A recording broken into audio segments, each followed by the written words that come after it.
সরকারগুলোর কাছে, যে তাদের সবাইকে বাংলাদেশি আখ্যা দিয়ে বন্দি করে রাখা হচ্ছে, তাদের বাংলাদেশে পুশ করে দেওয়া হচ্ছে, তাদের উপর অত্যাচার হচ্ছে। আরে বাংলাদেশি ভাষা আলাদা। বাংলাদেশি যারা 71 মার্চ পর্যন্ত ভারতবর্ষে এসছেন তারা বৈধ ইন্ডিয়ান নাগরিক।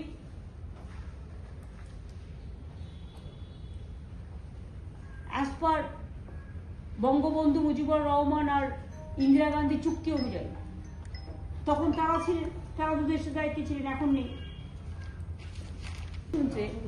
কদিন আগেও আমরা বিভিন্ন জেলার লোকেদের নিয়ে এসেছি রিলিজ করে। বাংলা ভাষায় কথা বললে বাংলাদেশি বলে বিভিন্ন রাজ্যে আটকে দেওয়া হচ্ছে বিজেপি স্টেটগুলোতে। আমার কথা হচ্ছে, বাংলা ভাষায় কথা বলা কি অপরাধ? বাংলাদেশ বাংলা ভাষায় কথা বলে, বাংলাদেশি আলাদা। আর ইন্ডিয়ান যারা, ইন্ডিয়ানদের সমস্ত আইডেন্টিটি থাকা সত্ত্বেও, সব দেখানো সত্ত্বেও পরিযায়ী শ্রমিক আমার রাজ্যেও 1.5 কোটি আছে। সব রাজ্যের লোক আমার রাজ্যে কাজ করে, তাদের তো আমরা কখনো অসম্মান করি। কিন্তু আমাদের বাংলা ভাষায় কথা বলা কি অপরাধ? বাংলা ভাষায় কথা বললেই বাংলাদেশি বলে দেওয়া, তকমা দিয়ে তাকে আটকে দেওয়া হচ্ছে। আজকে আমার কাছে খবর এসেছে প্রায় 300 থেকে 400 পরিযায়ী শ্রমিককে রাজস্থানের একটি ভবনে বন্দি করে রাখা হয়েছে, আটকে রাখা হয়েছে। সেম জিনিস আরো অনেক রাজ্যে হয়েছে, যেখান থেকে আমরা অলরেডি তাদের নিয়ে এসেছি। এটা খুব দুর্ভাগ্যজনক ব্যাপার। তো আমি যদি গুজরাটে যাই, আমি গুজরাটি ভাষায় কথা বলি। আমি যদি রাজস্থানে যাই, আমি হিন্দি ভাষায় কথা বলি, যেটা জানি। আমি যদি বিহারে যাই, আমি হিন্দি ভাষায় কথা বলি, আমার তো কোনো আপত্তি নেই। বাংলা ভাষায় যারা কথা বলে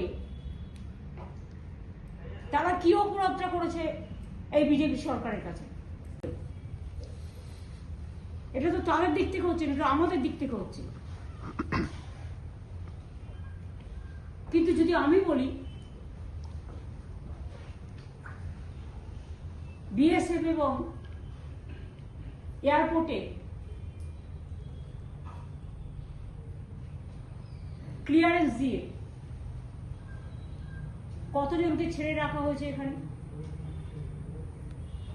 এটা তো আমি পাল্টা কোশ্চেন করতে পারি। সেটা তো আমাদের দোষ না, এটা তো গভর্নমেন্ট অফ ইন্ডিয়া করেছে। ঠিক আছে, কারো জীবন শান্তি পাক সেটা আমি চাই, কিন্তু যদি কোনো ঘটনা ঘটে যায় কে দায়িত্ব নেবে? এটা তো তাদের দিক থেকে হচ্ছে, এটা আমাদের দিক থেকে হচ্ছে। কিন্তু যদি আমি বলি বিএসএফ এবং এয়ারপোর্টে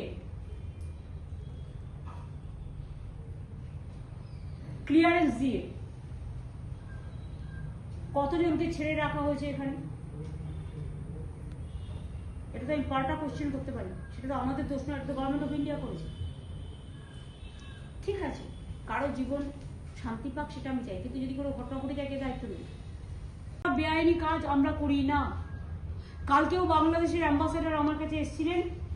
আমি ফার্স্ট জিজ্ঞেস করেছিলাম গভর্নমেন্ট অফ ইন্ডিয়ার পারমিশন আছে কিনা, এবং গভর্নমেন্ট অফ ইন্ডিয়ার এক্সটার্নাল অ্যাফেয়ার্স ক্লিয়ারেন্স দেওয়ার পরেই তারা কিন্তু আমার সাথে দেখা করতে এসেছিলেন, অর্থাৎ within the knowledge of the government of India তারা এসেছিলেন। লোকেদের কেন এভাবে অত্যাচার করা হচ্ছে?